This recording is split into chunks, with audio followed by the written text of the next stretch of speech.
Laurent Gérard et Jade, bien sûr. Économie budgétaire oblige, l'enveloppe attribuée au Pass Culture, qui accorde 300 € aux jeunes de 15 à 18 ans pour financer leurs achats culturels, a été rabotée de 35 millions par le Sénat. On en parle avec un fin connaisseur de la politique culturelle française. Bonjour Jack Lang. Merci de me donner la parole, Anatole. Car l'heure est grave, Octave. Si on ne fait rien, Rachida va laisser une génération entière de jeunes gens sans argent de poche pour se cultiver, Amédée. Oui, alors la Cour des comptes est assez critique sur l'utilisation qui est faite de ce Pass Culture. Ce sont surtout les mangas qui seraient achetés avec le Pass. Ces vieux grigots, toujours à recompter leurs sous, ils n'y connaissent rien, Adrien.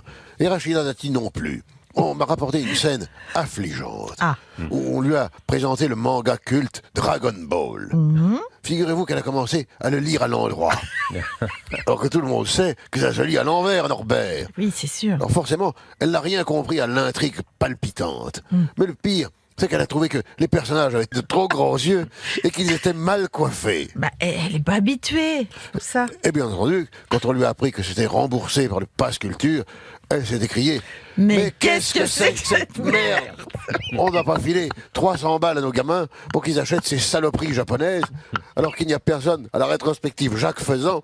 Lui au moins, il sait dessiner. Vous vous rendez compte ? Elle a toujours son franc-parler, hein, Rachida. Alors, à propos encore du Pass Culture, Rachida Dati a aussi été interpellée sur le fait que le Puy du Fou n'y était pas éligible. Elle a promis de régler la question, d'ailleurs. Adieu ne plaise, Blaise. Ces combats de cap et d'épée moyenâgeux n'ont aucun intérêt pour notre jeunesse, alors que la scène contemporaine a tant de spectacles foutraques et exigeants à offrir. Ah oui. Mais comme par exemple le décoiffant Signal to Noise, Oui, qu'est-ce que c'est ? de la troupe Forced Entertainment, où 6 performeurs perruqués répètent dans un micro 1, 2, 3, test, test. Vous m'entendez ? 1, 2, 3, test, Non. test. Vous m'entendez ? Non. Pendant 3h30. Ah non. Qui passe comme dans un rêve. C'est chier, non ? C'est authentique, hein ? C'est dans Libération, le beau journal. Ah bah oui, très bien. Alors, pas sûr que ça emballe notre belle jeunesse. Eh bien, alors qu'ils aillent voir 4.48 Psychose de Sarah Ken, un monologue sur le suicide et la dépression au théâtre de la Villette.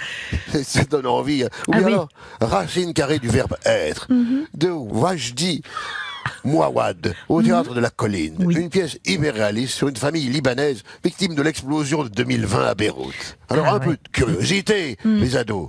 Oubliez les chevaliers et les damoiselles du Puy du Fou. Faites honte à Rachida. Fumez votre passe, parlez debout. Ayez de l'audace, Boniface. Salut! Bonjour Patrick Sébastien, mais quel bon vent vous amène ? Le vent du féminisme. Ah bah alors ça, on ne s'y attendait pas du tout. Et pourtant, ma Qu'est-ce qui se passe ? Jadounette, Oui. sous le costume bariolé du saltimbanque qui fait tourner les serviettes, Oui. il y a un humaniste engagé dans la lutte pour les droits des bonnes femmes. Alors, si je puis me permettre, le terme bonne femme, c'est pas très féministe, Patrick. Ouais, ça va, on va pas commencer à pinailler sur les mots. Et dans pinailler, il y a nailler. C'est génial. Bref, si je suis là aujourd'hui, c'est pour parler du rapport annuel du HCE. Oui. Le Haut Conseil à l'égalité homme-femme. Un rapport qui révèle que les femmes sont de plus en plus féministes et les hommes de plus en plus masculinistes. Une polarisation inquiétante selon Bérangère Couillard, la présidente du HCE. Ouais, elle sait de quoi elle parle. Elle préside un comité féministe, elle s'appelle Couillard. C'est génial, non ? Après la femme à barbe, la femme à boule. C'est que de l'amour. Oui. Faut que je lui propose d'être dans mon plus grand cabouret du monde. C'est pas possible. Oui. Elle pourra faire un duo avec la femme hélicoptère. Un artiste transgenre qui fait l'hélicoptère avec son sgeg. C'est que de l'amour. Mais écoutez, restez sérieux là, Patrick, le sujet est grave. Putain, mais je suis sérieux. Oui. Et je vais te le prouver. En tant qu'homme déconstruit et allié des femmes, je voudrais faire passer un message aux hommes, à tous les hommes, parce que on est tous concernés. Point E-S. Alors, Point S. Oui, ouais, d'accord. C'est très courageux à vous, Patrick. Eh bien, écoutez, on vous écoute. Alors voilà, on peut être un homme, un vrai, sans pour autant se complaire dans les clichés de la masculinité toxique. Un homme peut très bien pleurer, rater un créneau, ou se mettre à faire la gueule sans raison, comme une grossesse cassée ragnagna. Alors, les mecs, vous foutez pas la pression, parce que le féminisme, c'est que de l'amour. C'est cela, oui. L'investissement des hommes dans les tâches ménagères est encore trop faible. Je les regarde. Selon une étude de la direction de la recherche, des études, de l'évaluation et des statistiques, oui, je sais dire statistiques, essayons de comprendre pourquoi avec nos amis, les Deschiens.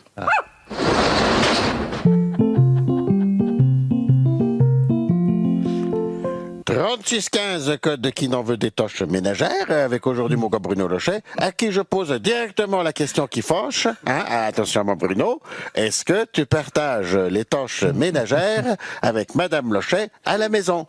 J'aimerais bien, mais c'est elle qui veut pas. À chaque fois que j'entreprends quelque chose, elle me répond « Laisse, tu vas mal le faire ». Et pourquoi qu'elle te répond ça? Tu as un exemple, j'imagine, à nous donner. Par exemple, hier, j'ai voulu jeter le paquet de biscottes vide à la poubelle. Je me suis fait engueuler, parce que je l'ai mis dans la poubelle jaune au lieu de le mettre dans la poubelle verte. Mais ça n'est pas grave, mon Bruno. Il ne faut pas se tromper de poubelle, Sinon, c'est vrai que on se fait quand même enguirlander par les écologistes. Alors, ils ne sont pas commodes. Ils ne sont pas commodes. C'est pour ça que je fais plus rien à la maison. Mais attention, si tu ne fais rien à la maison, comme tu dis, tu te fais enguirlander par les féministes. Oui, mais quoi qu'on fasse, on se fait engueuler. Alors, c'est pénible à la fin, Si c'est ça, je vais déménager aux États-Unis avec Donald Trump, je serai plus tranquille. C'est une dans ton panier, une green card. De grandes voix de la politique chantent leurs adaptations des chansons de Claude François. Ils chantent tous. Jacques Chirac, Valéry Giscard d'Estaing, Édouard Balladur et Michel. Parce que forcément, il fait beau. Comme d'habitude. Il fait froid. Il fait froid. Je relève mon col. Comme d'habitude.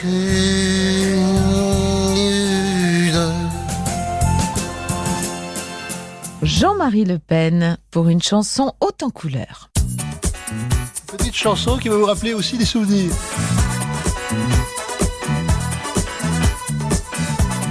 Allez, bouge ton corps.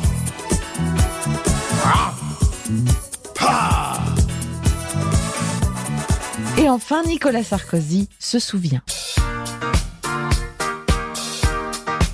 Cette année-là, je gagnais pour la première fois. Et Cécilia me tenait le bras. Quelle année, cette année-là. Cette année-là, mes amis venaient tous faire la fête. On avait rendez-vous aux Fouquettes. Et le public aimait ça. Déjà, je bronzais sur le yacht de mon ami Bolloré. Et là, Jean-Louis Borloo était déjà bourré. Cette année-là, quelle joie d'être l'idole des jeunes. Pour des fans qui cassaient les fauteuils.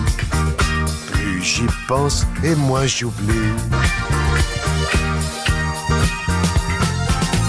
J'ai découvert mon premier, mon dernier amour.